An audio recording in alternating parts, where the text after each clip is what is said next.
오늘은 맥추절로 저희들이 드리고 있습니다. 본래 나온 말은 맥추절보다는 오순절 혹은 칠칠절이라는 말로 성경에 나옵니다. 왜냐하면은 6월절 이제 그 어린 양의 피로 이스라엘이 구원을 받아 홍해를 건너고 광야로 나오게 됩니다. 이 6월절이 끝난 그 다음 날부터 77일, 77 이렇게 해서 일주일이 7번 지나간 날이 곧 50일째가 되죠. 그래서 오순절, 이 순이라는 말은 열흘을 말합니다. 그러니까 5번의 열흘이 지난 절기죠. 그때 그들은 시내산에 도달을 하게 되고 시내산에서 모세가 하나님의 율법을 받습니다. 그 율법을 받는 그날을 기념해서 오순절 혹은 칠칠절로 드리게 됩니다. 그러고 난 뒤에 이스라엘이 이제 가나안 땅으로 들어가서 처음으로 보리를 이제 거둡니다. 광야 생활할 때는 뭐 보리를 거둘 그런 것이 없었죠. 그렇게 해서 그날을 맞추어서 첫 보리를 수확을 하고 하나님께 감사드리는 그 시간을 가졌는데, 그래서 맥추절이라고도 불립니다.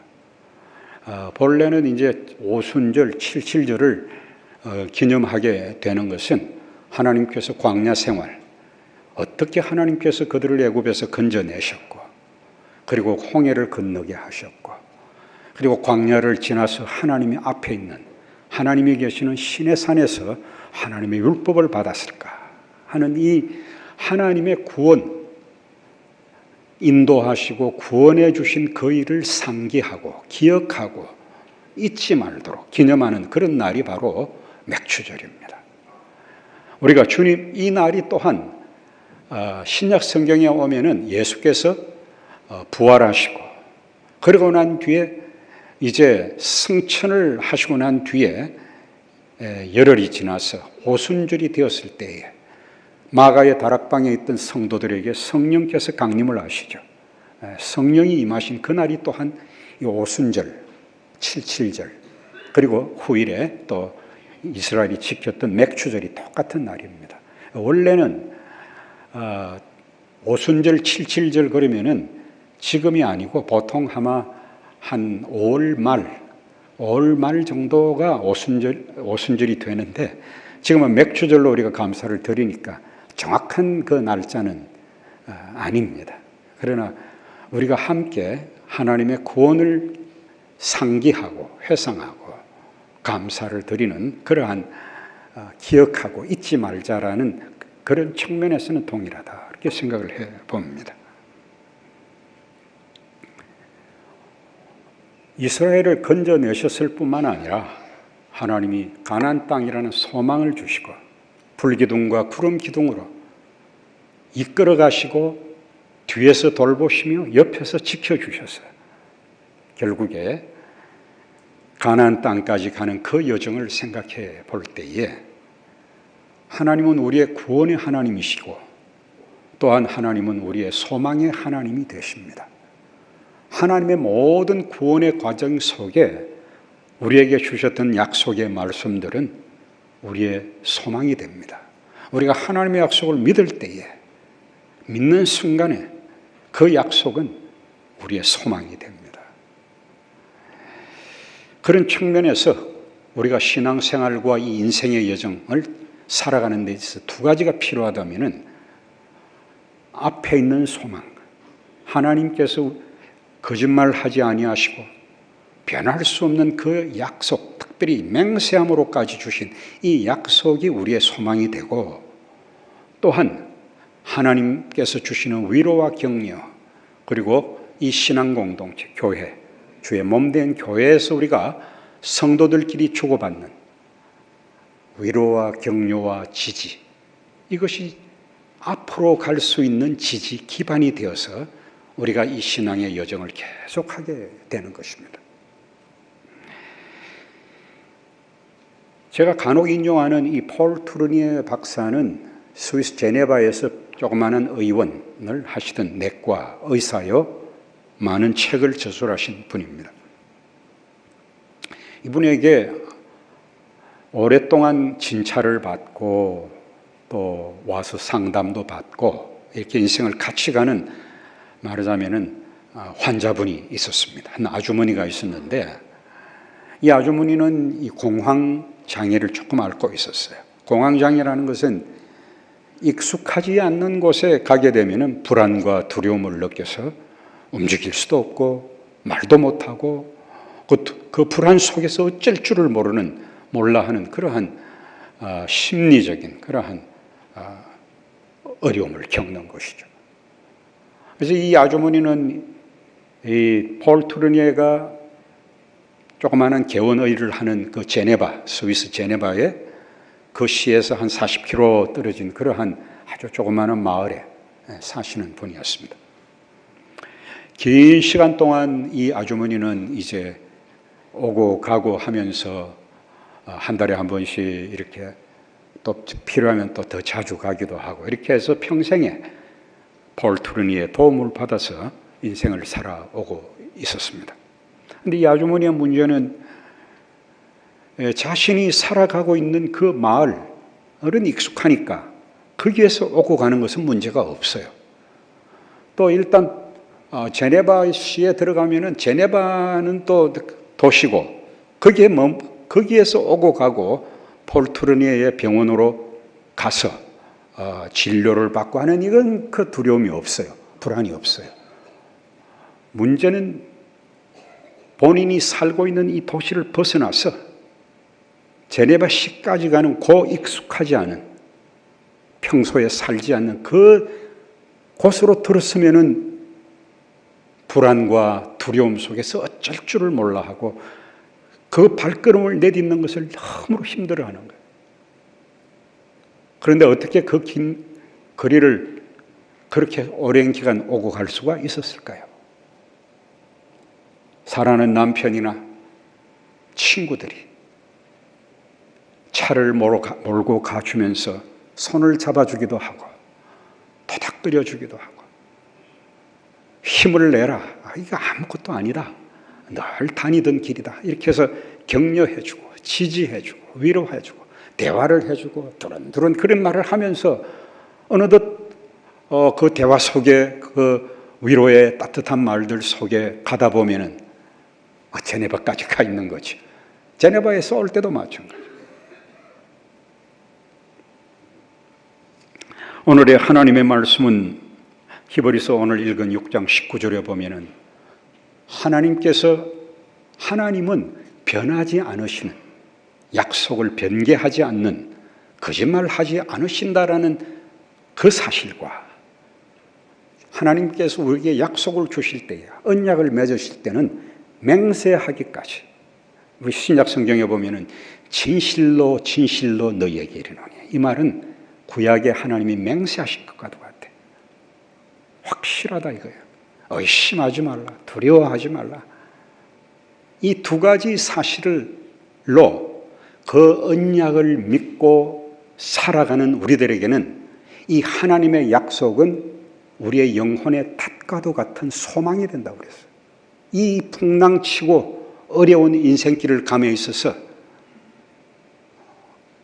우리의 영혼의 큰 닷과도 같아서 배를 안전하게 지탱시켜 주듯이 이 하나님의 약속을 믿는 우리들에게 이 약속은 소망이 되어서 우리의 심령을 견고하게 해주고 튼튼하게 해주어서 하나님이 계시는 그 휘장 안으로, 하나님의 나라로, 하나님의 임재 앞으로 나아갈 수 있도록 해주신다라고 오늘 들려주고 있습니다. 우리의 평생에 살아가면서 믿음과 함께 소중한 것은 소망입니다. 하나님을 사랑하는 자는 하나님의 말씀을 믿을 것이며, 하나님을 믿을 때에 그것은 소망이 되고, 하나님을 사랑하기 때문에 우리는 그 소망 중에 기뻐하고 즐거워하며 이 하나님께 순복하고 순종하며 즐겁게 그 길을 걷는 줄로 믿습니다.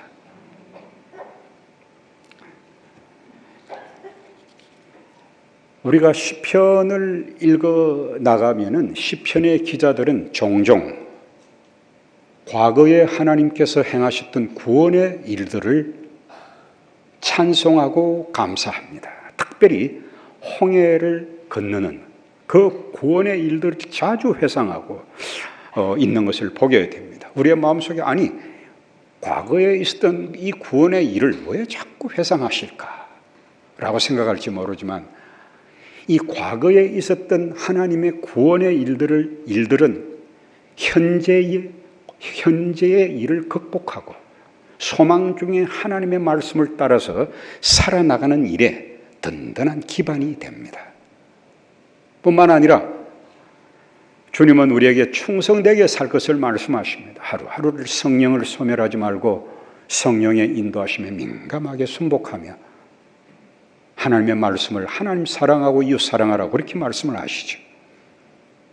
현재를 충실하게 우리에게 주 있는 인생과 하나님이 주신 직분들 소홀히 하지 아니하고 현재를 충실하게 살아갈 때에 그 현재의 삶을 충성되게 마무리했을 때에 이 일은 우리에게 하나님 앞에 담대함을 주어서 앞으로 이 소망 중에 걸어가고자 하는 우리의 인생의 또 다른 힘과 또 다른 인생의 기반이 되어서 우리를 지지하고 버티게 해 주는 것입니다. 과거에 하나님이 행하신 일들을 자주 회상하시고 감사하십시오. 찬송하십시오. 여러분의 삶 속에 일마다 때마다 도와주신 것들을 회상하고 상기하는 일을 하시고 또한 힘들고 어렵더라도 지금 주어진 일을 간구하고 소망 중에 기뻐하고 즐거워하며 나아갔을 때에 잘했다 충성된 종아라는 이름을 이 일에 들었을 때에 그것은 또 다른 용기와 힘을 줘서 하나님이 맡겨주시는 또 다른 사명과 걸음을 향해서 나가는 지지의 기반이 되는 것입니다. 그러므로 폴 투리네는 이런 말을 합니다. 진정한 안전은 항상 앞에 있는 것이다. 뒤로부터의 지지를 아일락 의자처럼 사용하는 사람들은 하나님께서 좀 더 잘 도약할 수 있도록 그것을 주셨다라는 사실을 망각하고 있다. 심지어는 교회도 안락 의자가 될 수 있다. 이런 말을 했는데 안락 의자가 필요 없는 건 아니에요. 그러나 그것은 어디까지나 앞으로 나아갈 수 있는 하나님이 우리에게 주신 삶의 사명을 쫓아 인생의 걸음을 내디디는 기반과 지지가 되어야 한다라는 사실입니다. 오늘 아침에 여러분의 마음속에 하나님의 지지로 인해서 그 소망이 풍성하기를 바랍니다.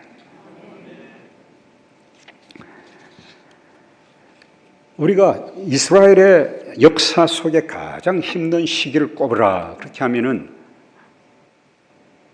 구약의 가장 힘든 시기는 바벨론에 의해서 이스라엘이 패망한 그 시간입니다. 이스라엘이 세 차례의 침공을 받습니다. BC 605년에 침공을 받게 되고 그때에 다니엘을 비롯한 다니엘의 친구들과 주로 귀족의 자제들 아주 젊은 청년들을 사로잡아 갑니다. 그러나 나라를 완전히 망하게 하지는 않습니다. 바벨론이 그냥 왕도 세우고 그냥 둡니다. 인질로 잡아간 것이죠. 다시 이스라엘 안에 바벨론이 세운 왕이 이제 죽고 또 다른 왕이 이제 세워지고 하는 이 분란이 일어납니다. 그러니까 두 번째 다시 침공을 하는데 BC 597년에 침공을 합니다. 이때에 상당히 많은 사람들이 사로잡혀 가게 되는데 이때 에스겔이 사로잡혀 갑니다. 에스겔은 그때 25살이었습니다. 그때도 많은 사람들이 잡혀갑니다. 그러나 그때도 바벨론이 나라를 완전히 멸망시키지는 않습니다. 바벨론에 순복하고 항복하고 그렇게 하는 한은 국채를 보존할 수 있도록 둡니다. 그가 597년 25살의 나이로 끌려가고 그리고 난 뒤에 5년이 지난 592년 그가 선지자로 사역을 시작을 합니다. 30살이 되었을 때 그때 그는 바벨론을 관통하는 그발이라는 강가에서 있었습니다. 그때 그는 홀연히 나타나신 하나님의 환상을 보게 됩니다. 그것이 에스겔서 1장 1절에서 3절에 잘 나와 있습니다. 그 환상을 보고 난 뒤에 그는 소망에 관한 환상이었어요. 큰 소망에 관한 환상이었어요. 그 환상은 한 5가지 정도로 대충 보여집니다. 첫 번째는 하나님께서 하나님의 천사들이 끊임없이 신속하게 그 내 생물의 모습으로 나타나서 많은 일들을 하고 있습니다. 내 생물이 온 세상 속에 행하고 있습니다.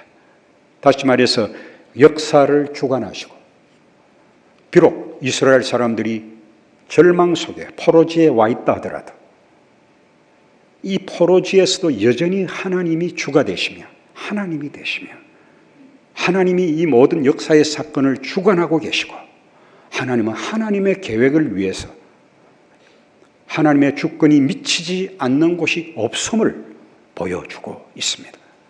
놀라운 일이었어요. 왜냐하면 그 당시에 신과는 이 지역신이라고 해서 여호와 하나님, 이스라엘의 하나님은 이스라엘이 사는 가나안 땅과 팔레스타인에만 있고, 모압에는 모압의 신이 있고, 에돔에는 에돔의 신이 있고, 나라마다 지역마다 신들이 있다고 봤습니다. 그러므로 바벨론은 당연히 바벨론 신이 주관한다고 봤어요. 바벨론의 신들이 있습니다. 거무스라든지 하는 이런 신들이 있었습니다. 태양신이라든지 달신이라든지 신들이 있었습니다. 그런 신들이 아닌 하나님이 홀연히 그발 강가에 나타나신 거예요. 환상 중에 어마어마한 모습으로. 하나님은 여전히 이스라엘의 하나님이시고, 그분이 모든 역사를 주관하고 계시며 그분이 승리하고 계심을 보여줍니다. 두 번째는 천사들이 보이는데 빛같이 신속하게 번쩍번쩍하는 모습이 보입니다.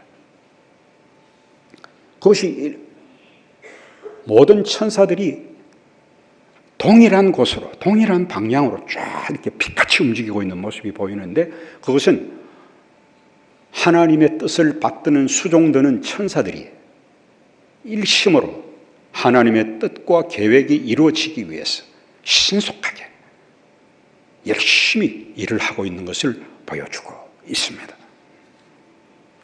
그리고 네 바퀴가 보여지는데, 동서남북 어딘 곳에서도 하나님이 뜻이 이루어지지 않는 모든 방향을 향해서 이 땅에 박은 네 바퀴가 하나님의 손길이, 하나님의 섭리가, 하나님의 역사하심이, 하나님의 나라와 하나님의 뜻이 미치지 않는 곳이 이 땅에는 없음을 상기시켜주고 있습니다. 그리고 무수히 많은 눈이 보여요. 그 생물에, 그 환상 속에. 이것은 하나님께서는 모든 상황, 우리에게 일어나고 있는 모든 것, 우리 교회에 일어나고 있는 모든 것, 전 세계와 전 우주 속에 되어지고 있는 모든 것을 보고 계시며 살펴보고 계시며 다 알고 계시다라는 사실을 다시 한번 일깨워 줍니다. 이것은 두 가지의 사실을 생각나게 합니다. 하나님을 사랑하고 하나님의 뜻을 쫓아 살아가면서 고난과 시련을 겪는 백성들에게는 위로가 됩니다. 하나님이 다 알고 계시며 모든 상황을 주관하고 있고 그분의 뜻을 이루어 가시는 과정에 있다라는 것을 신뢰함으로 위로와 소망을 받게 합니다. 그러나 하나님을 알지 못하고 악을 행하는 자들에게는 하나님께서는 그 악도 다 보고 계시고 샅샅이 보고 계시고 언젠가는 그가 풀인 대로 거둘 수밖에 없는 운명인 것을, 그러므로 회개하고 돌이켜 구원을 받아야 될 존재인 것을 상기시켜 주고 있는 것이죠. 마지막에 사람의 형상이 그 가운데 보여요. 이것은 우리와 약속하시는 하나님, 인간과 사람과 약속하시는 하나님임을 상기시켜 주고 있는 것입니다. 에스겔은 놀라운 이 환상에 압도당합니다. 하나님의 뜻 가운데서, 하나님의 섭리와 계획 속에서 이스라엘이 있구나, 내가 있구나, 나의 삶이 있구나. 비록 포로지에 절망 속에 있다 하더라도 하나님이 상황을 다 알고 계시고 다 알 수 없는 하나님의 섭리와 계획 속에 이 일들이 되어지고 있으며 하나님의 천사들은 하나님의 뜻, 아버지의 뜻을 위해서 지금도 신속하게 일하고 있구나라는 위로와 격려와 지지를 받았을 것입니다. 소망이 생긴 것이죠. 하나님이 우리와 함께 하시구나. 그런데 이 환상을 본 이후에 7년도 되지 않아서 놀라 끔찍한 소식을 듣습니다. 마지막 반란이 일어났습니다. 바벨론이 세운 왕을 죽이고 그리고 마지막 반란이 일어나서 바벨론에 저항하는 일이 있었고 그리고 바벨론 군대가 들어가서 포위하고 오랜 기간 포위하고 난 뒤에 586년에 드디어 이스라엘은 성은 다 무너지고 성전도 회파되고 불태워지고 모든 거리에서 만나는 자들은 바벨론 군대가 아끼지 아니하고 죽였어요. 식량난이 극심해서 마지막 함락 직전에는 아이를 삶아서 먹었다라는 기록이 예레미야에 나와요. 얼마나 무서운 형벌인지 몰라. 하나님의 경고의 말씀을 거듭 무시하고 멸시하고 탐욕과 우상 숭배와 하나님의 말씀을 두려워하지 아니하고 범죄하며 그리고 거짓 선지자들이 횡행하면서 회개와 바벨론에 대한 순복, 하나님의 심판에 대한 징계에 대한 순복보다는 거짓된 지지와 거짓된 소망을 주었어요. 이 거짓으로 인해서 선동이 되어서 이스라엘은 결국에 참혹한 결과를 맞이하게 되고 그 소식을 에스겔은 듣습니다. 그의 마음속에는 깊은 슬픔과 아픔과 함께 회의와 의심이 들었을 것입니다. 아니 이렇게 약속하신 하나님, 말씀하신 하나님, 소망을 주셨던 하나님, 환상 중에 크신 소망을 주셨던 하나님이 어떻게 이럴 수가 있을까? 왜 이러셨을까? 이 소망은 도대체 어떻게 된 것인가? 하나님의 뜻과 계획과 섭리를 우리의 생각처럼 조급하게 생각해서는 안 돼요. 우리는 그 뜻이 언제 이루어질지를 몰라요. 그렇기 때문에 소망인 것입니다. 하나님이 약속하셨기 때문에 그 일은 이루어지긴 합니다.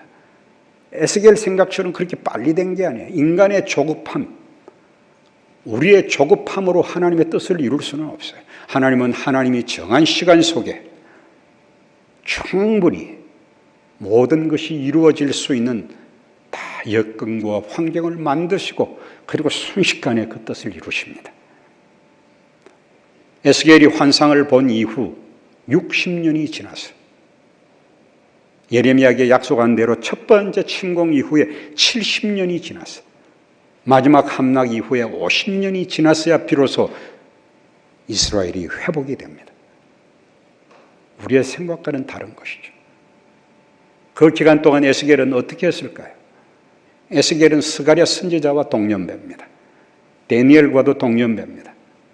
다니엘이 에스겔 14장 14절에 보면은 다니엘의 이야기가 나와요. 놀랍게도 에스겔서에 다니엘이 또 등장합니다. 그러니까 다니엘은 그 당시에 이미 바벨론에 있었던 이스라엘의 공동체 속에 굉장히 유명한 사람으로 신앙의 선진으로 자리를 잡고 있었습니다. 예레미야는 에스겔보다 20살이 많았습니다.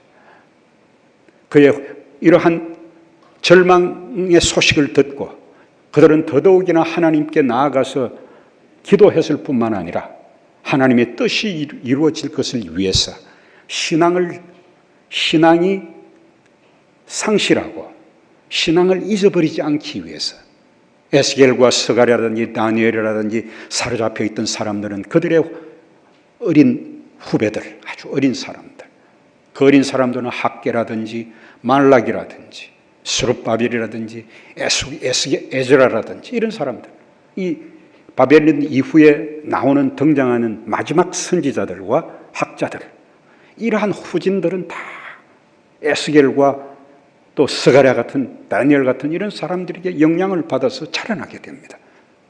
국가를 이루어서 돌아와서 언젠가 이 소망이 이루어지길 믿고 그들이 간절히 신뢰했기 때문에 그 일을 계속하게 되고 그리고 그 일은 성취가 됩니다.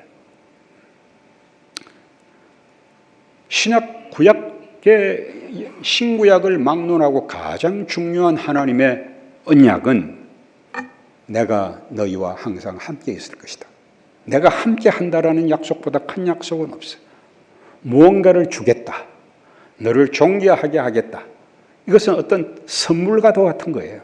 더 가장 중요한 것은 하나님 자신을 우리에게 주신 거예요. 하나님의 어떤 일에서든 우리와 함께 하겠다라고 약속하셨습니다. 이것이 가장 소중한 약속입니다. 본래 언약이라는 이 말의 히브리의 본래 뜻은 같이 가다, come together. 영어로는 그렇게 되어 있어요. come together. 함께 가다. 한번 약속을 맺고 난 이후에 그 언약이 사라질 때까지 늘 함께 하는 것입니다. 그 약속과 함께 합니다. 하나님은 우리와 약속을 하시고 약속을 한번 맺은 이후에 우리가 취소할 수 없어요. 약속을 맺었어요. 하나님이 우리의 평생에 그 약속과 함께 하시며 그 약속을 이루시고 우리와 동행하시고 천국에까지도 우리와 함께 하시는 줄로 믿습니다. 그것이 언약입니다. 그리고 시편의 가장 큰 주제, 다윗이 썼던 70개 이상의 시를 씁니다. 시편의 가장 큰 주제가 무엇이냐고 저에게 묻는다면 하나님을 바라라. 하나님을 바라라. 하나님께 소망을 둬라. 하나님을 신뢰하고 그 약속을 바라는 것입니다. 하나님의 약속을 믿을 때에 그 약속은 소망이 됩니다. 그 약속이 우리의 영혼의 닷과도 같아서 이 흔들리고 불확실한 시대를 살아가며 수많은 역경과 어려움이 시시로 다가오는 이 현실의 삶 속에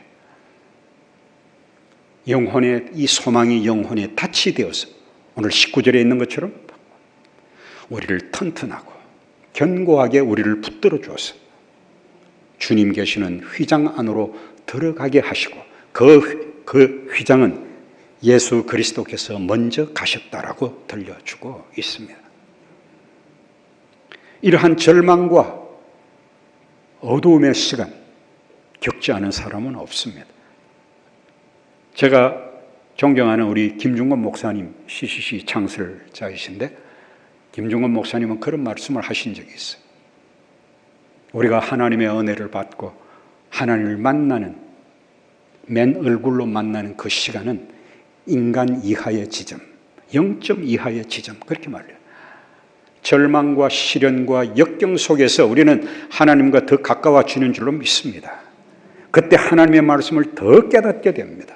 더 우리와 함께 동행하시고 함께 하시는 하나님을 더 절실히 만나게 되고 접촉하게 되고 얼굴을 보게 되고 그 말씀의 맛을, 그 깊이를 더하게 되는 줄로 믿습니다.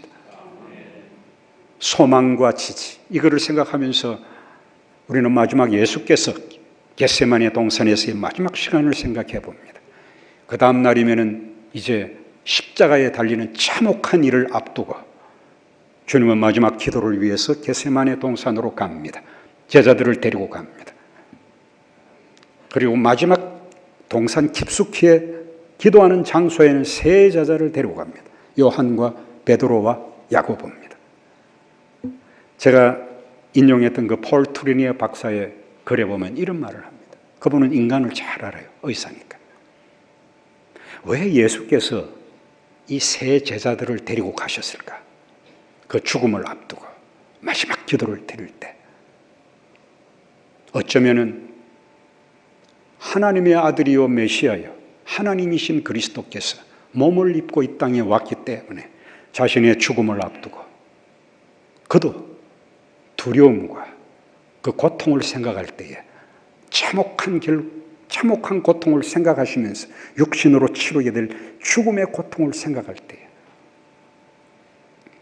이 미련하고 어리석은 제자들이라 할지라도 이 세 사람의 위로와 지지가 필요했던 것은 아니었을까 그렇게 말을 했어요. 참 그 말이 저는 마음에 와닿아요. 비록 부족하고 연약하지만 우리는 서로를 지지해 줄 수가 있고 위로해 줄 수가 있습니다.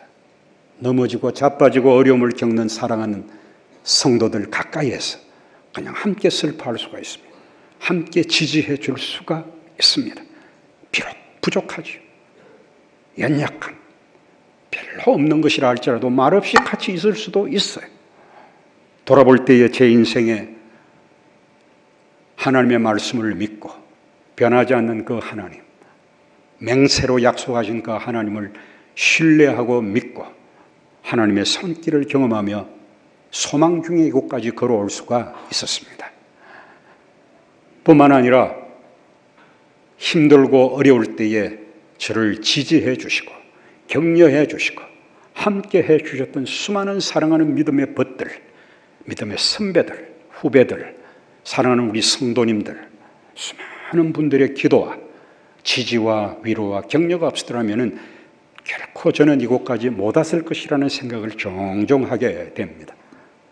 여러분들 감사합니다. 여러분들의 기도에 감사하고 지지에 감사하고 우리가 받은 이 지지와 격려를 이제는 손을 펴서 연약한 분들에게 손을 펴서 보여줘야 될 시간이라고 생각을 합니다.